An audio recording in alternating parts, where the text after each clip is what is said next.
गुरु ब्रह्मा गुरु विष्णु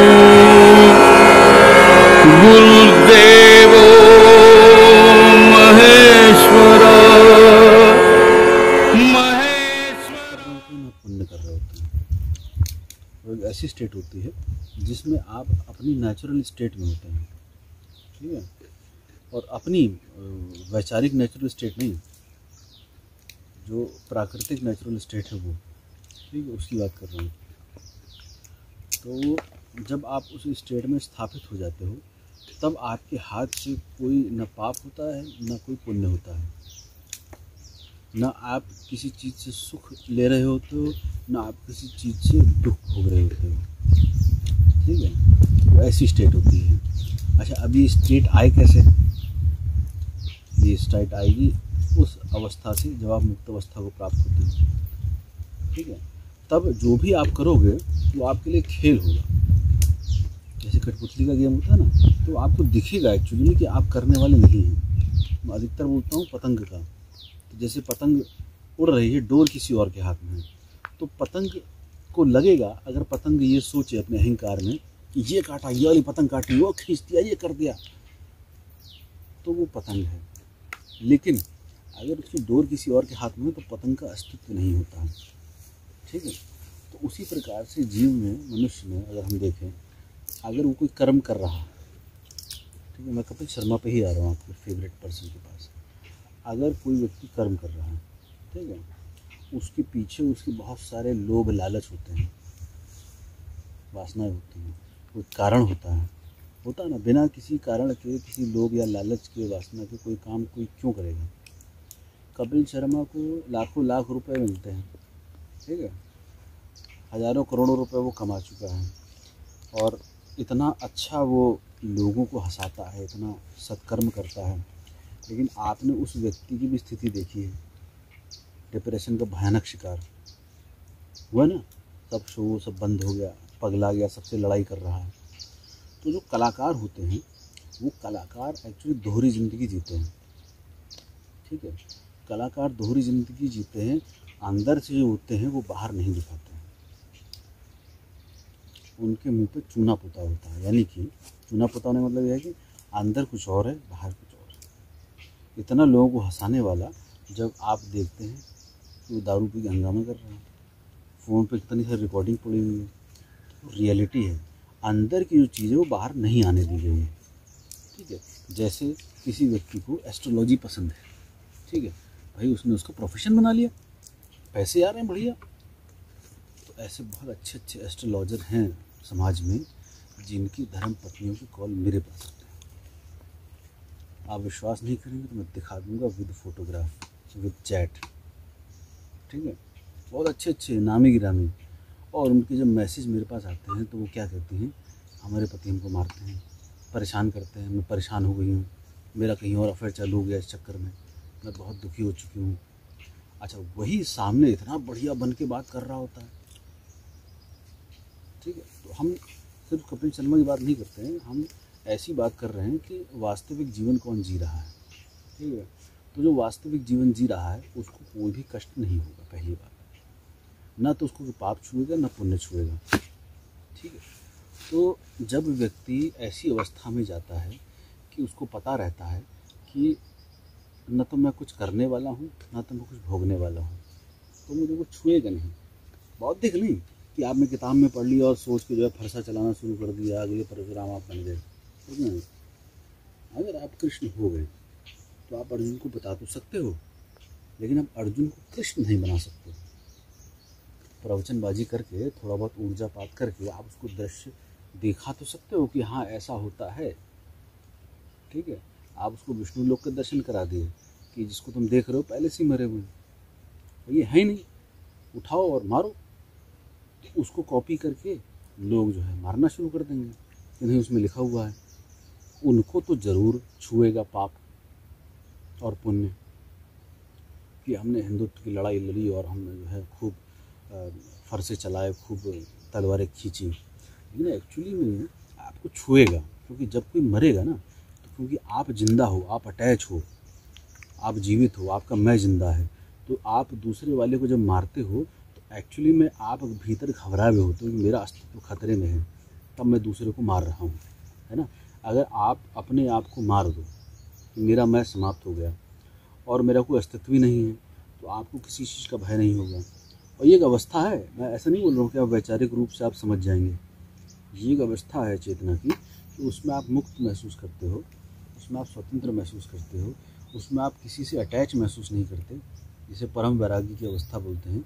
वो घटना जब घट जाती है तो ऑटोमेटिकली चित्त लीन हो जाता है ब्रह्म में, और आपका अटैचमेंट नहीं होता किसी से। कोई भी आपको बोलता है तो आपको ऐसा लगेगा कि आप सुन तो रहे हैं लेकिन आप कुछ रिएक्ट नहीं कर सकते हैं।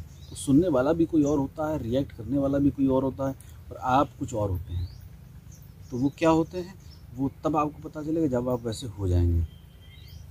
ऐसी अवस्था में आपको न पाप छुएगा न पुण्य छुएगा, आप किसी भी चीज़ से सुख और दुख ले नहीं पाएंगे। तो ऐसी अवस्था में अगर साधक के पास कोई गाइड या गुरु ना हो तो उसको ऐसा लगेगा कि मैं पागल हो गया हूँ, क्योंकि हमें आदत होती है चीज़ों से सुख और दुख लेने की। दुख लेने की ज़्यादा आदत होती है, क्योंकि लोगों को दुखी रहने में बड़ा मज़ा आता है ना, क्योंकि उसमें बड़ी ऐसा लोगों की सिंपैथी मिलती है, लोग तरस खाते हैं, अरे बेचारा अरे बेचारा। तो उसमें ऐसा लगता है चलो मेरा टेंशन आ रहा है लोगों का, चाहे कैसे भी आ रहा हो, ठीक है ना। उसमें साधक को ये लगता है या व्यक्ति को ऐसा लगता है कि मैं ऐसी अवस्था में ही रहूं, लेकिन दूसरों को देख के वो सोचता है कि वो ज़्यादा अच्छी अवस्था है। तो दूसरों को देख के क्या लगता है, अब ये आप खुद देख सकते हैं कि चाहे जितने बड़े बड़े अंबानी और वो सब हों, आप उनके भीतर अगर हृदय में स्थापना करके देख सकें अपने आप को, तो उनके भय को आपको पता चलेगा कि वो एक सेकंड भी चैन की नींद नहीं सो सकते हैं। कब कहाँ से गोली पड़ जाए क्या पता।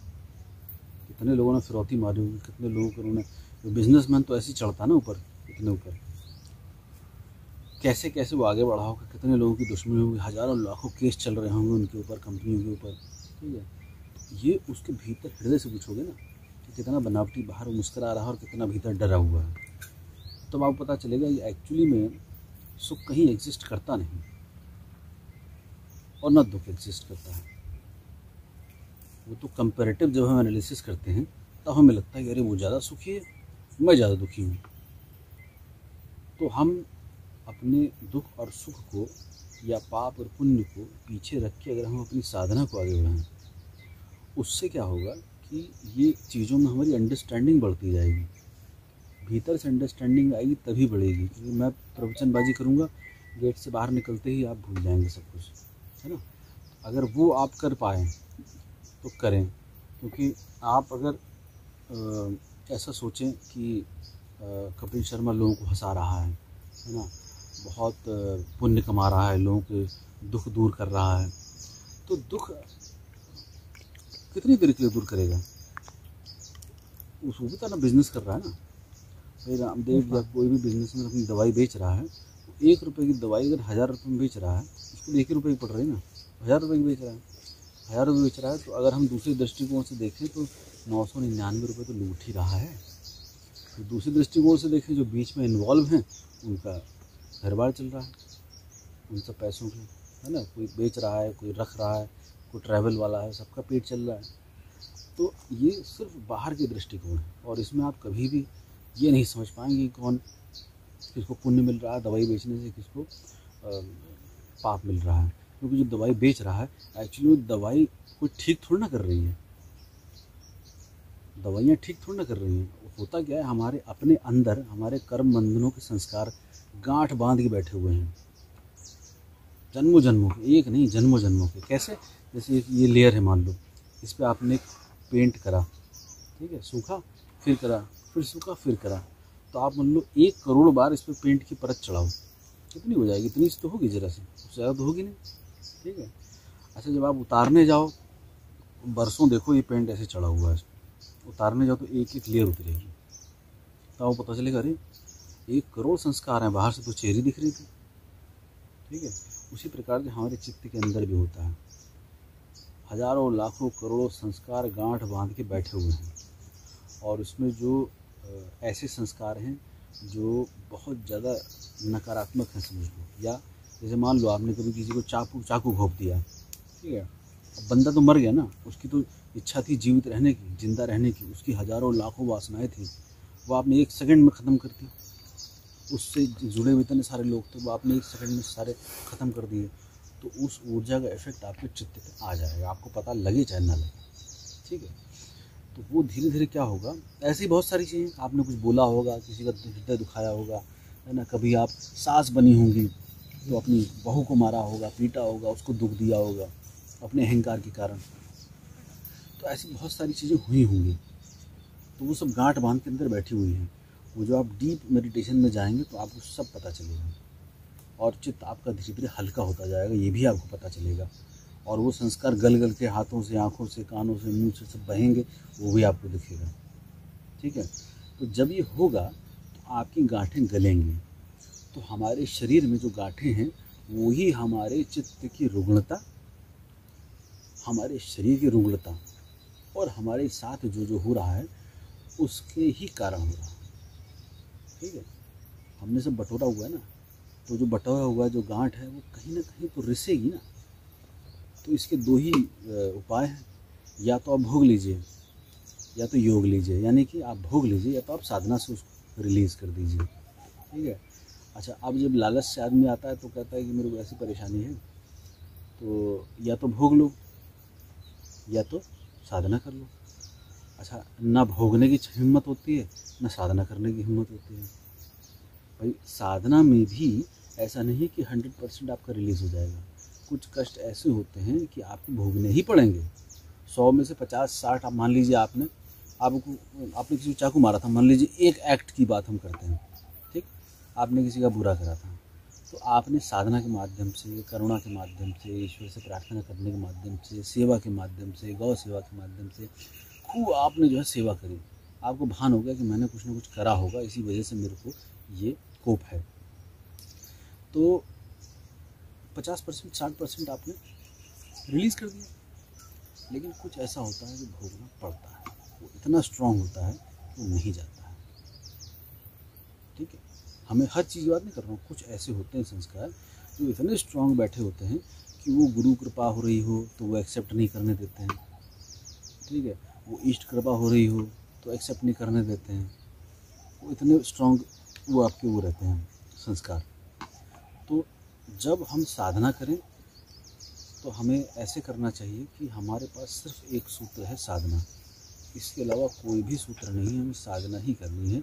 इसके माध्यम से हमें इस जो भी कष्ट है इसका निवारण करना है, लालच से नहीं, क्योंकि हमारी सजा है ना। तो उसी प्रकार से जब साधना करने बैठते हैं तो हज़ारों कष्ट आएंगे। 10 लोग बोलेंगे काहे के लिए साधना कर रहे हो, क्यों कर रहे हो, इतनी देर क्यों बैठे हो, है ना। अब वो एक लड़का आया था कल, अब किसी ने उसको बोला या उसके विचार आया, जो भी आया, वहाँ से आंसू लेके आया था, यहाँ उसके भय बन गया विचार, तरह तरह के बहाने। तो कह रहा है कि मैं रात को जो है बैठ नहीं पाता हूँ, समय नहीं होता है। रात को क्या करते हो, यूट्यूब देखते हो।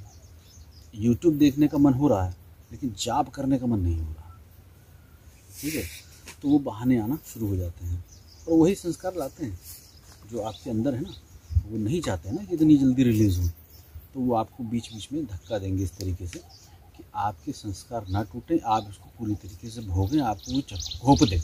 तब आपको ये रियलाइज़ हो कि कार्मिक बैलेंस ये होता है, आपने जो दिया वो आपको मिलेगा, आज नहीं तो कल मिलेगा। इसीलिए हमारे शास्त्रों में ये बोलते हैं कि अपना जप तप ध्यान पे, साधना पे, इस पर मन लगाओ, ताकि आपके जो संस्कार हैं वो रिलीज़ हों और आपका जीवन बैलेंस जाए। ना आप किसी का नुकसान करो, ना कोई आपका नुकसान करे, चुपचाप शांति से बैठो। ये निश्चित सी बात है कि आपको अगर आपका पिता, माता, भाई, पड़ोसी, बॉस अगर कुछ गरिया रहा है, कुछ गाली दे रहा है, कुछ आपको परेशान कर रहा है, तो निश्चित रूप से वो बैलेंसिंग हो रही है, ये आपको मान के चलना चाहिए कि कभी ना कभी, और ये सत्य है, ठीक है, कि कभी ना कभी आपको ऐसी अवस्थाओं से गुजरना पड़ा है, चाहे मजबूरी में चाहे कैसे, कि आपने कुछ ना कुछ अहित करा है, जो आपका अहित हो रहा है, तो उसको सहर्ष से स्वीकार करिए। उसको इस प्रकार स्वीकार करिए कि मैंने बुरा किया ही, मेरे साथ हो रहा है तो मैं इसको एक्सेप्ट करूँगा, ठीक है। तो कर ले, तो कितना कर लेगा, मैक्सिमम क्या कर लेगा, मैक्सिमम मार ही डालेगा ना, मैक्सिमम इससे ज़्यादा कोई कर नहीं सकता है। और ये गारंटी कोई किसी को मार नहीं सकता है, बिना उसके? उसकी मर्जी होगी तो ही मरेगा ना, और उसकी मर्जी होगी तो तुम कितना चाह लो बचा लोगे। भाई माइकल जैक्सन जैसा जिसके पास सारी व्यवस्थाएं थी, सारे डोनर थे, बचा पाया? नहीं बचा पाया ना। इसका अर्थ क्या है कि आपकी तो चलेगी नहीं, पहली बात। अच्छा, जब आप आते हो, जन्म लेते हो, क्या पूरी व्यवस्था बना के आते हो? तो पता नहीं चलता ना पैदा हो गए, और पता नहीं चलता मर गए। ठीक है, इसका मतलब जीवन की दो बहुत बड़ी घटनाएं, आना और जाना, आपके हाथ में नहीं है। ठीक, तो हम इतने अहंकारी हो जाते हैं बीच में कि जो बीच के जब से होश आता है, सामाजिक थोड़ा सा हो जाते हैं, तो हम इतने अहंकार में हो जाते हैं कि साला हम ही निर्णय करेंगे, हम ही ज्योतिषी और तांत्रिक बन जाएंगे, साला हम ही निर्णय करेंगे क्या होगा। तो ये समझ लेके चलना पड़ता है कि हम अपना कर्म करेंगे अपने हिसाब से। ईश्वर ने जो हमें देना है वो देना है, चाहे जब हम अपना 100%। और अगर ये लग रहा है कि हम 100% दे रहे हैं तब भी कुछ नहीं हो रहा, कुछ लोग प्रश्न होते हैं ना, हम 100% दे रहे हैं तब भी कुछ नहीं हो रहा है, तो मैं इस बात को मानता नहीं हूँ। तो कहीं ना कहीं हमारी कमी होती है, क्योंकि हमारा दिमाग होता है बंद, क्योंकि हम जितना जानते हैं सिर्फ उतना ही सही होता है। तो जो हमारा ग्रोथ ना हो रहा हो, ठीक है, तो मैं सजेस्ट करता हूँ सांसारिकों में और साधकों में भी कि हमें क्या करना चाहिए। जो हमारा कुछ ग्रोथ ना हो रही तो बहुत अच्छे से कंसल्टेंट होते हैं, मतलब कंसल्टेंसी के लिए नहीं बैठे होते हैं, वो कंसल्टेंट होते हैं, बहुत ऊंचे ऊंचे पदों पर होते हैं, चाहे प्राइवेट जॉब हो चाहे सरकारी जॉब हो, दोनों जगह। तो आपको उनसे जाके मिलना चाहिए। तो ऐसा मुझे नहीं लगता, ऐसा हम लोगों ने कभी किसी ने सोचा होगा कि मैं अगर ABC कंपनी में हूँ तो मैं टाटा के जो है GM से जाके मिलूँ, है ना, या मैं HCL के GM से VP से जाके मिलूँ। भाई वो मिलने के लिए टाइम दे देगा, उसमें कोई आपत्ति नहीं है ना। और उसको एप्लीकेशन दीजिए, उसको मेल कीजिए कि मैं मिलना चाहता हूँ, अपॉइंटमेंट लीजिए, कोई भी दे देगा। और उससे जेन्युइन अपनी बात बताइए कि मैं ऐसा चाहता हूँ और मैं ऐसी स्थिति से गुजर रहा हूँ।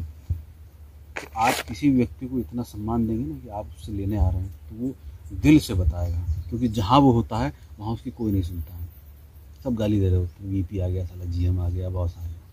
अब जाएंगे तो आपको दिल से अपने रियल एक्सपीरियंस बताएगा, और वो एक्सपीरियंस सिर्फ फालतू बकवासबाजी नहीं होगी, उसका पूरा अनुभव आप सोख रहे होंगे।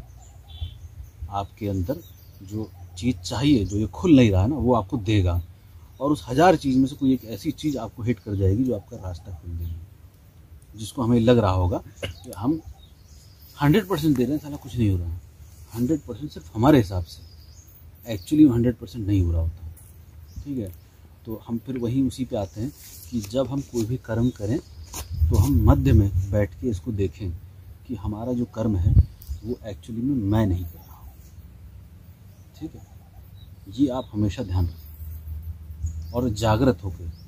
ये नहीं कि बेहोशी में गोली चला दी, बेहोशी में रेप कर दिया, कुछ भी कर दिया, ऐसे नहीं। ये सोच के कह रहे हो तो कृष्ण ने बोला है कि मारो, ऐसे नहीं। जागृत होकर, और जागृति आती है ध्यान से।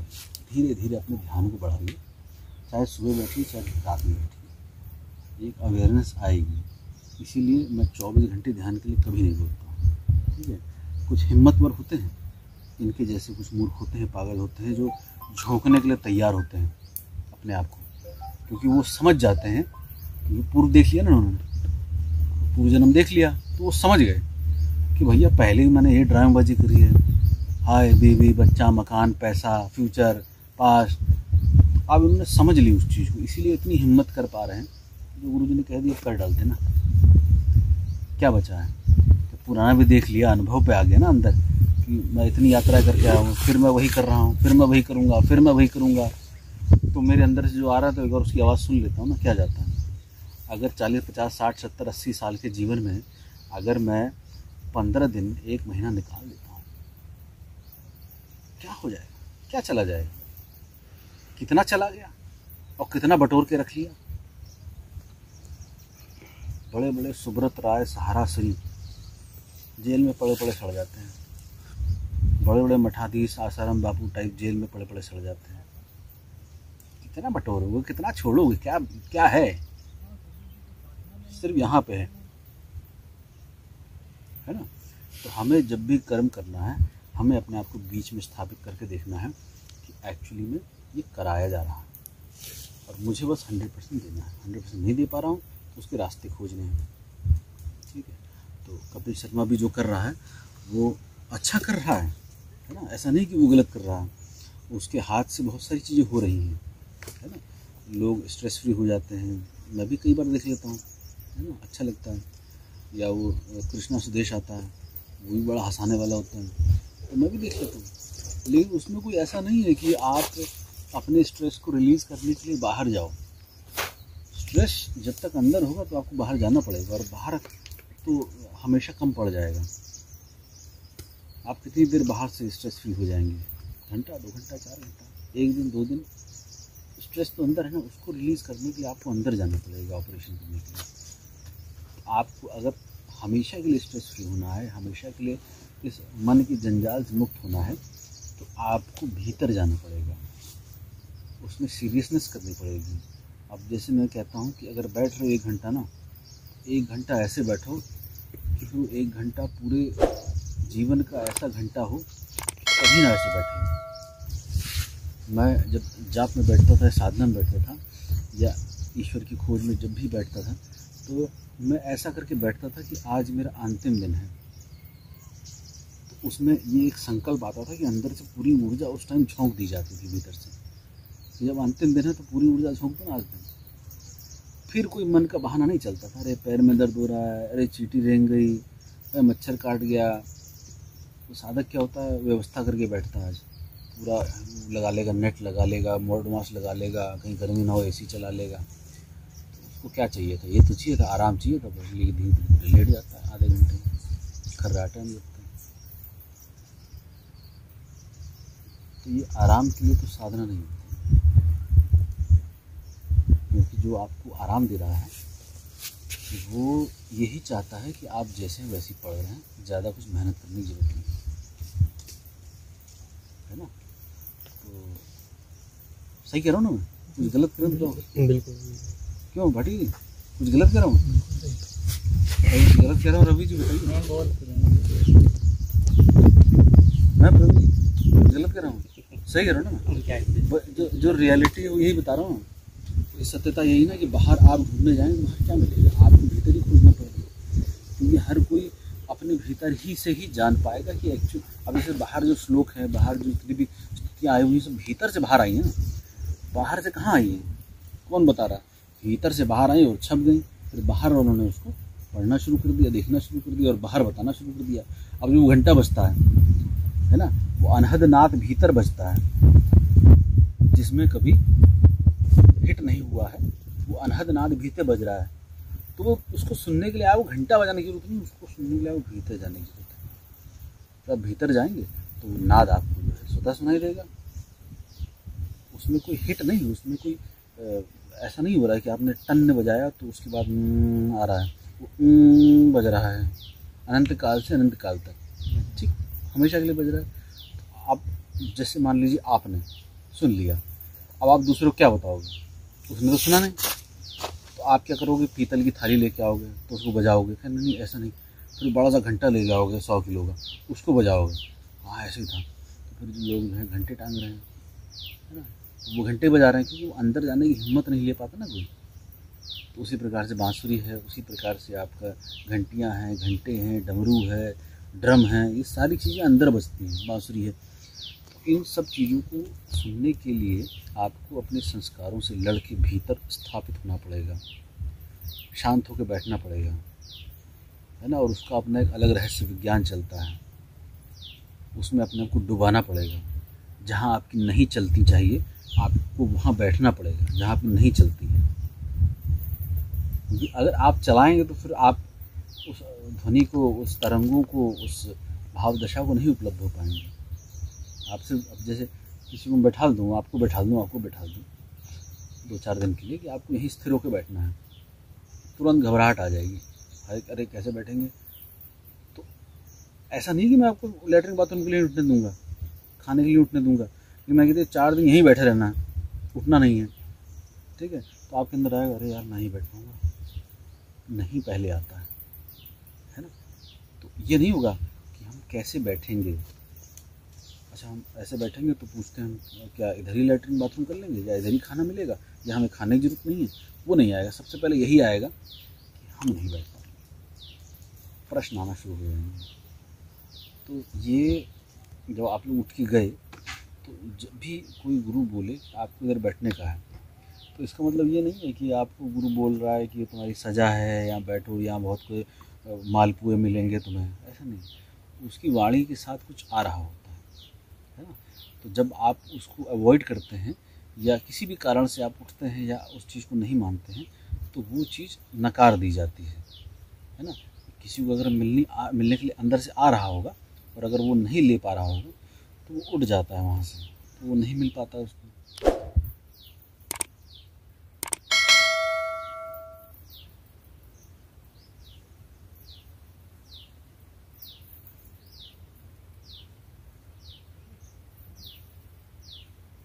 आँख बंद कर लीजिए।